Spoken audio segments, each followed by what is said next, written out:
हर छोटी बड़ी खबर पर रहेगी हमारी नजर। बने रहिए डेली न्यूज इंडिया के साथ। और राष्ट्रीय ध्वज को सलामी दिए।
आज की मेहमान आला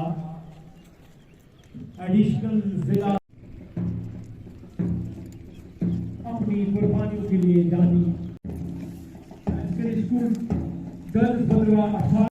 15 अगस्त 1947 को हमें राजनीतिक स्वतंत्रता मिली, लेकिन असली स्वतंत्रता और समानता की प्राप्ति हमारे संविधान के साथ हुई, जो 26 जनवरी 1950 को लागू हुआ। हमारा संविधान जो 26 नवंबर 1949 को अपनाया गया था और 26 जनवरी 1950 से लागू हुआ, सिर्फ एक कानूनी दस्तावेज नहीं है, यह हमारे आदर्शों और मूल्यों का दर्पण है। यह हमें निर्देशित करता है कि हमें किस प्रकार का समाज बनाना है, जो न केवल स्वतंत्र हो बल्कि न्यायपूर्ण, समतामूलक और समृद्ध भी हो। हमारे संविधान निर्माता डॉक्टर भीमराव अंबेडकर और अन्य नेताओं ने हमें यह सिखाया कि समानता और सामाजिक न्याय तभी संभव है जब हम हर नागरिक को बिना भेदभाव के समान अवसर प्रदान करें। हमारे देश की शांति हमारे लोगों में है और तरक्की भी हमारे लोगों में ही है। हमारे किसानों, श्रमिकों, शिक्षकों, डॉक्टरों, इंजीनियरों, वैज्ञानिकों और हमारे सैनिकों में है। यह लोग जो प्रतिदिन अपनी मेहनत और संघर्ष से देश की सेवा करते हैं, वास्तव में भारत के वास्तविक नायक हैं। हमारी युवा पीढ़ी आजादी के बाद के सबसे बड़े बदलावों की साक्षी रही है। उन्होंने तकनीकी उन्नति, विज्ञान में हुई नई दिशाएं, शिक्षा और स्वास्थ्य के क्षेत्र में सुधार को देखा है। यह युवा पीढ़ी हमारे भविष्य का निर्माण करने वाली है। हमें उन्हें संजीवनी शक्ति देने के लिए उन्हें न केवल शिक्षा प्रदान करनी है, बल्कि उन्हें यह समझाना भी है कि यह राष्ट्र केवल उनके प्रयासों से ही समृद्ध और सशक्त रहेगा। आज हम विश्व में एक अग्रणी राष्ट्र के रूप में अपनी पहचान बना रहे हैं। हमारी अर्थव्यवस्था में लगातार विस्तार हो रहा है। हमारे लोग वैश्विक मंच पर अपनी विशेषज्ञता और कर्तव्य निष्ठा से नाम कमा रहे हैं और हम दुनिया के सबसे बड़े लोकतंत्र के रूप में अपने आदर्शों का पालन कर रहे हैं। लेकिन हमें यह नहीं भूलना चाहिए कि यह सफलता तब तक अधूरी रहेगी जब तक हम अपने समाज के हर वर्ग को समान अवसर, शिक्षा, स्वास्थ्य नहीं प्रदान करते। भारत की सबसे बड़ी ताकत इसकी युवा शक्ति है। युवा पीढ़ी को अपनी प्रेरणा और उत्साह से सही दिशा में मार्गदर्शन देने की आवश्यकता है। शिक्षा और नवाचार की दिशा में भारत ने जो कदम बढ़ाए हैं, वे निश्चित रूप से भविष्य में और भी प्रभावी सिद्ध होंगे। हमें युवा पीढ़ी को तकनीकी और सामाजिक दोनों दृष्टियों से सशक्त करना है ताकि वे देश के विकास में अपना योगदान दे सके।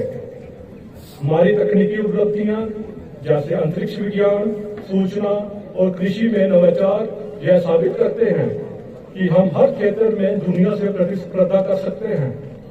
हमें यह सुनिश्चित करना होगा कि हमारे युवा इन अवसरों का पूरा उपयोग करें और अपने देश के लिए कुछ नया और उत्कृष्ट करें। हमारे लोकतंत्र की सबसे बड़ी ताकत हमारी चुनावी प्रक्रिया है। यह एक जीवंत उदाहरण है कि ऐसे एक विविध और विशाल राष्ट्र भी अपनी आवाज उठा सकता है। चुनाव केवल एक राजनीतिक प्रक्रिया नहीं है, बल्कि हमारे स्वतंत्रता, हमारी राय और हमारे विचारों को व्यक्त करने का एक महत्वपूर्ण माध्यम है। हमें यह सुनिश्चित करना चाहिए कि हर नागरिक को यह अधिकार मिले कि वह अपने पसंद का प्रतिनिधि चुने और देश की दिशा निर्धारित करे। आज इस शुभ दिन पर हमें यह संकल्प लेना चाहिए कि हम अपने कर्तव्यों को पूरी जिम्मेदारी के साथ निभाएंगे। हमें यह भी सुनिश्चित करना होगा कि हमारे देश के हर एक नागरिक का सम्मान हो और हर वर्ग को न्याय मिले। हम सभी को यह याद रखना होगा कि हम एक विशाल और विविध राष्ट्र के नागरिक हैं और हमारी एकता में निहित है। आइए हम सब मिलकर एक सशक्त, समृद्ध और समान भारत का निर्माण करें। दस्ता है जम्मू कश्मीर पुलिस का जनाब रजनीश मंगोत्रा की कयादत में।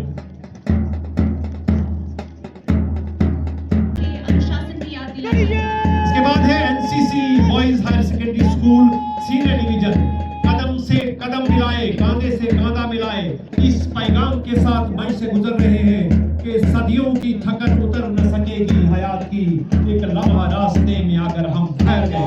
कौमी परचम को सलामी देती है और भारत के भविष्य की ये तालबद्ध प्रस्तुति हमारी राष्ट्रीयता और अखंडता का प्रतीक है। इनकी अगवानी करते हैं शुभम मन्हास। इसके बाद नई आशाओं के साथ मनीषा कोतवाल की क़यादत में मंच से गुजरते हुए राष्ट्रीय ध्वज को सलामी दे रहे हैं।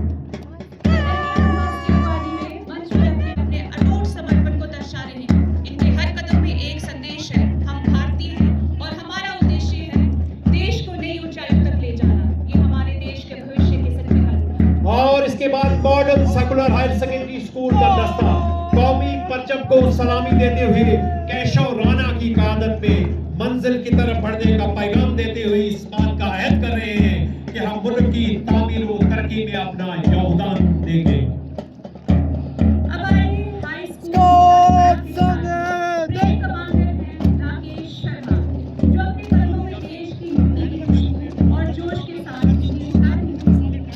याद करते हुए जिन्होंने वतन की आन बान और शान के लिए कुर्बानी दी है, ये दस्ता मोहम्मद अतीक की अगवानी में मंच से गुजरा।